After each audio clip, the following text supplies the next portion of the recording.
Welcome to a new episode of Coptic Civilization. I'm Michael Saad. Our segment today is about Archdeacon Habib Girgis, who was born in 1876 and departed this world in 1951. He was mentor, or the mentor, of His Holiness Pope Shenouda III. Pope Shenouda described him as the light of the Coptic Church from 1900 through the first 50 years of the 20th century. Our guest today is His Grace Bishop Suriel of Melbourne, Australia. We are honored, Your Grace, to have you accept our humble invitation to Your Grace to honor us and speak about Habib Girgis. It's a great blessing to be here and to speak about this very interesting figure in our modern history. His Grace Bishop Suriel is preparing his PhD work on the life and work of Habib Girgis, and what a better expert on the subject, but also because His Grace spent enormous amount of time with His Holiness Pope Shenouda, learning from him the interface and impressions and discipleship of His Holiness Pope Shenouda III to Archdeacon Habib Girgis and his personality. What did Pope Shenouda in particular tell you about Habib Girgis?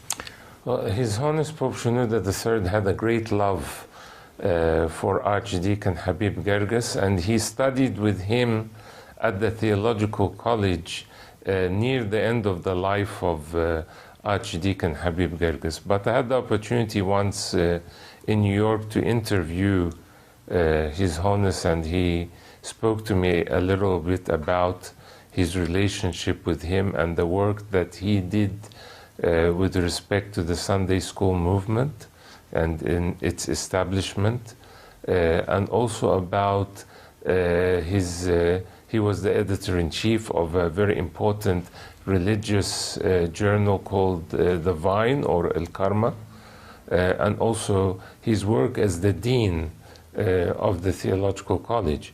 But he also told me that Habib Girgis really taught himself a lot of what he knew, because there was not many people in his time that were theologically trained. So when he entered into the Theological College in 1893, when it was established, and he was one of the first students that studied there, there was hardly any religious scholars or theological scholars that were able to teach, and so he took it upon himself to do a lot of the reading in the patriarchal library at that time.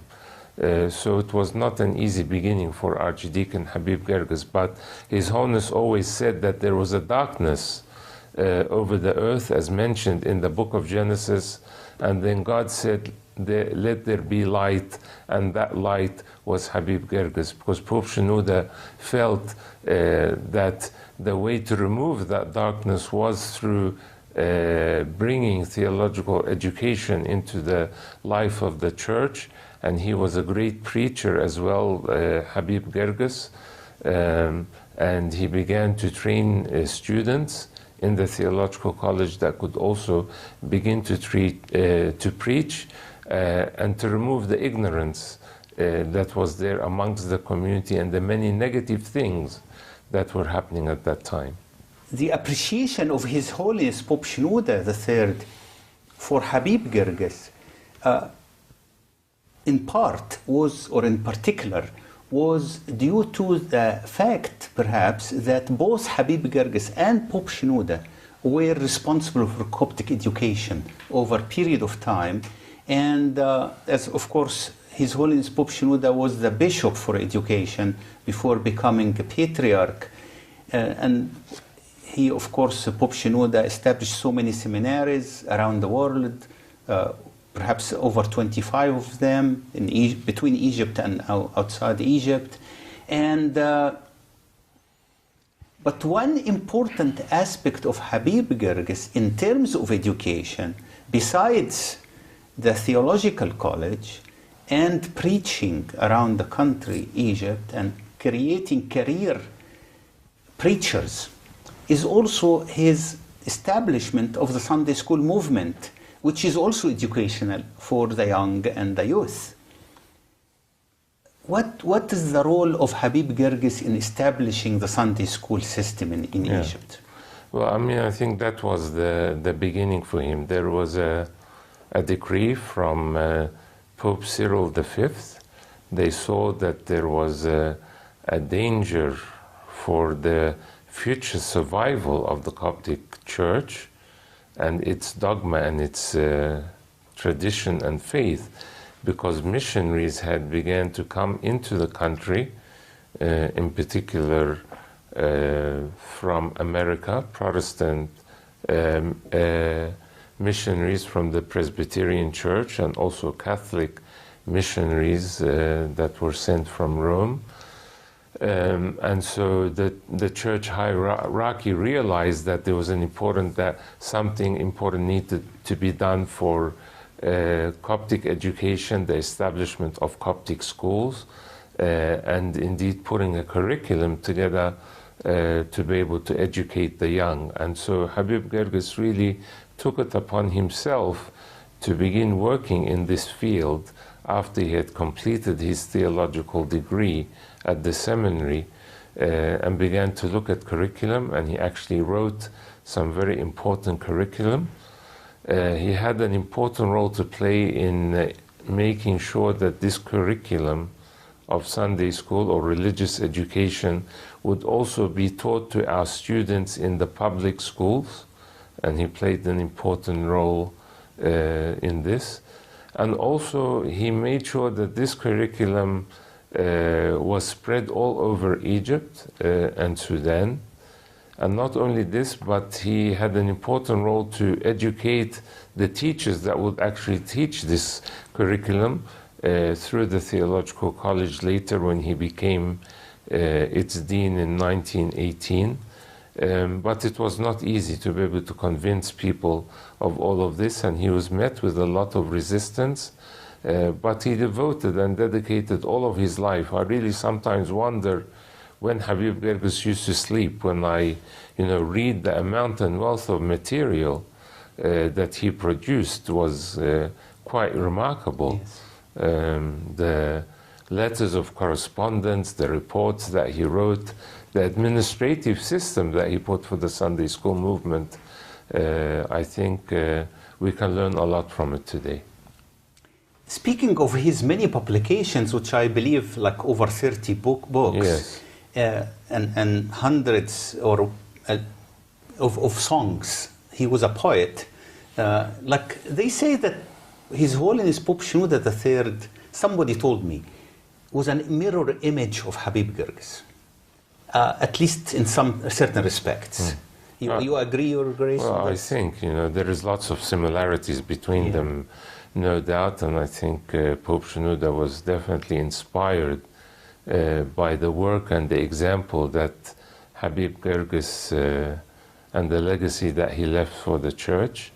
I think I remember once His Holiness saying that every time that he met with Archdeacon Habib Girgis, he would make sure that he would have a booklet or a notebook that he could write all of the words that Habib Girgis would say, and they became an important part of the vision that he put for the church as well. Yeah.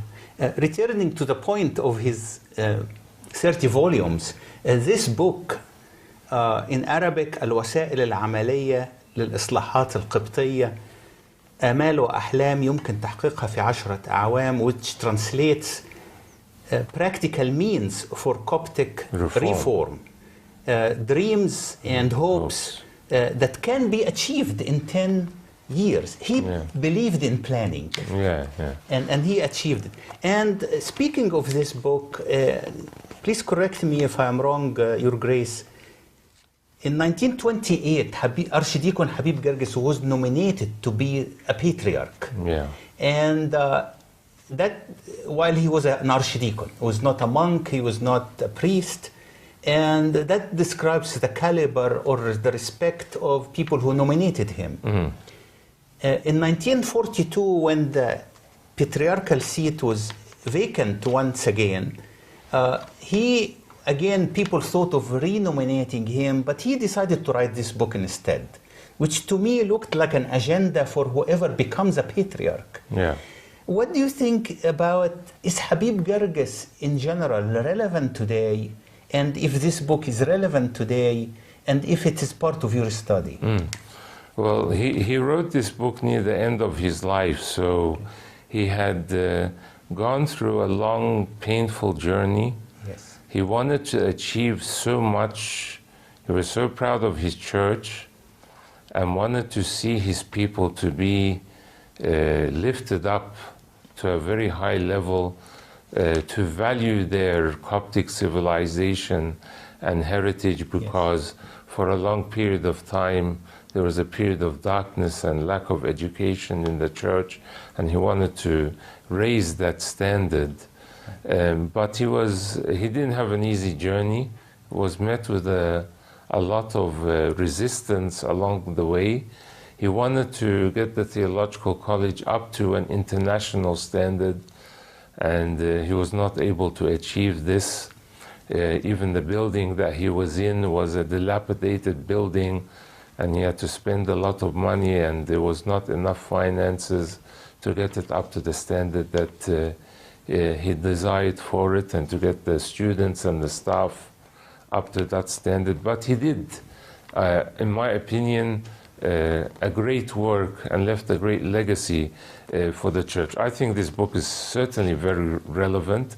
You know, one of the things that Archdeacon Habib Girgis calls for in this book is that no priest or no clergyman should be ordained to the priesthood without completing a theological degree. I still think we haven't got there yet, but I think we have to reread this book and see the legacy that this very fascinating and inspiring man left for the church. You know, he wanted to have a whole series of departments to look at the importance of family life and how to improve the family unit and education within it. A department to do with education and teaching in the church. Another department to do with theological education in particular. Media, he gave attention to media and to publishing and printing. The life of the monks and improving their lives and their education, because from them would come the hierarchy of the church. To look at the Holy Synod and its work, and what the Holy Synod should be doing in its role, and the vision that it should have. So I think it's a very important book which we should study and build upon to bring it up to what is required for the church. Of course, has changed over many decades to where it is today in the 21st century.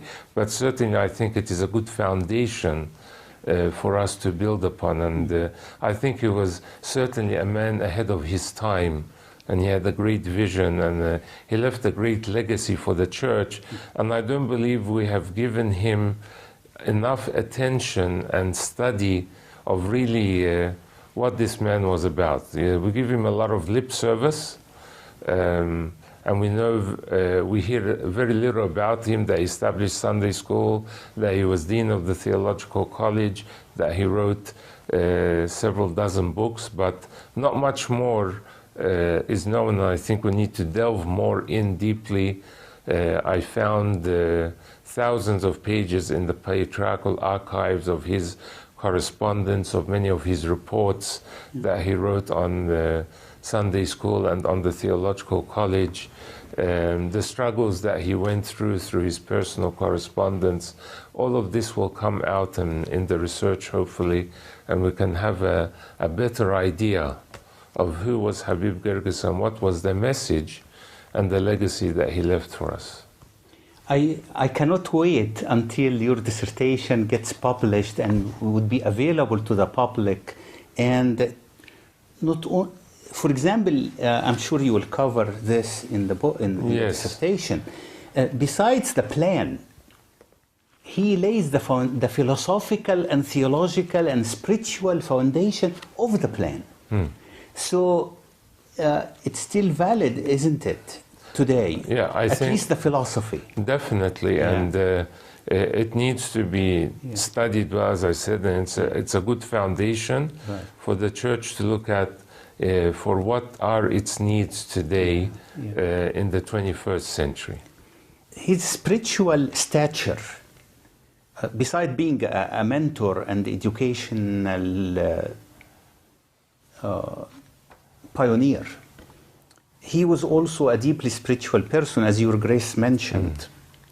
And I was not surprised, but delighted completely that in the 40th day memorial of His Holiness Pope Shenouda III, one of the bishops read the poem that His Holiness wrote it to honor Habib Girgis.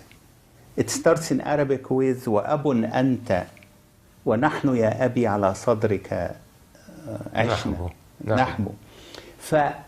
You are our father, Habib Girgis, to Pope Shenouda, and we lived in your bosom and grew up and were nourished. So, and he presented the poem as he said, there is nothing better to talk about His Holiness Pope Shenouda more than the poem that Pope Shenouda himself wrote it about Habib Girgis. What an honor to both figures. Yeah, it is. And you see a lot of similarities when you read the poem, and what Pope Shenouda wrote about Habib Girgis certainly applies in exactly the same way, if not more, with His Holiness Pope Shenouda III. It's amazing that Your Grace is like third generation after Habib Girgis. And you looked back and admired him and dedicated your research work and educational activities to the legacy of Habib Girgis in order to present that role model to your generation and the next generations to come.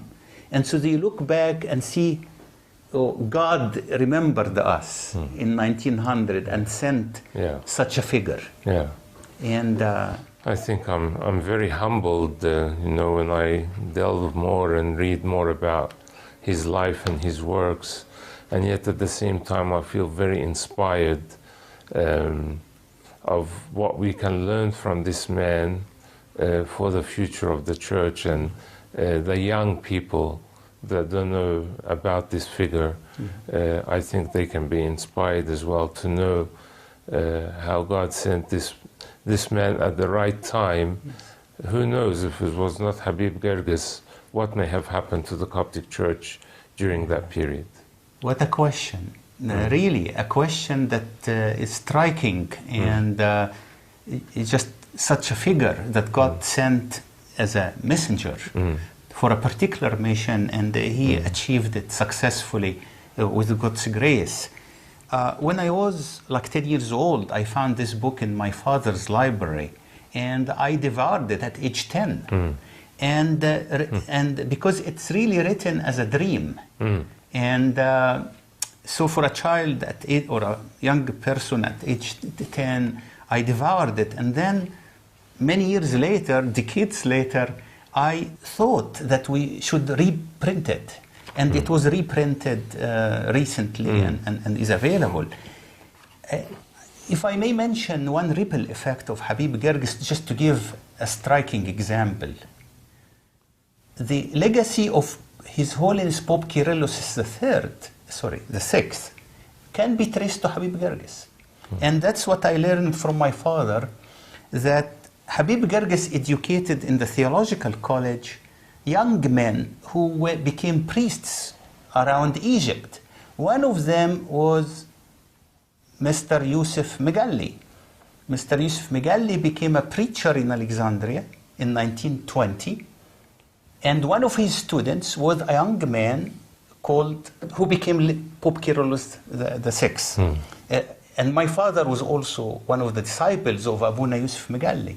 So without the ministry of Habib Girgis, Abuna Yusuf became later Abuna Yusuf Megalli of St. Mark Church Cathedral in Alexandria for 50 years or more.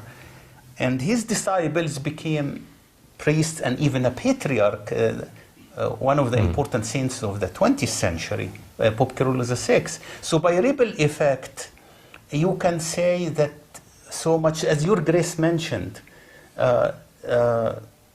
what would have been of the Coptic Church and Coptic community and worldwide Coptic presence today if Habib Girgis was not there, and God did not work through him. And that's why, I really believe that it's important that a proper academic study is made of this period in the history of the Church, and also of this interesting figure, Archdeacon Habib Girgis, and his life and works. Thank you so much, Your Grace, for enlightening us with the great life of Archdeacon Habib Girgis. And if you would kindly give us a concluding remark. I think Archdeacon Habib Girgis left for us and for the Church a very important legacy of the importance of theological education and religious education that the Church needs to study carefully today and look at the legacy that he left for us and how we can use that as a foundation to build upon in the 21st century. Thank you so much, Your Grace. Thank you. You have been watching Coptic Civilization with a special segment on Archdeacon Habib Girgis with His Grace, Bishop Soriel of Melbourne. See you next week. I'm Michael Saad. Wow.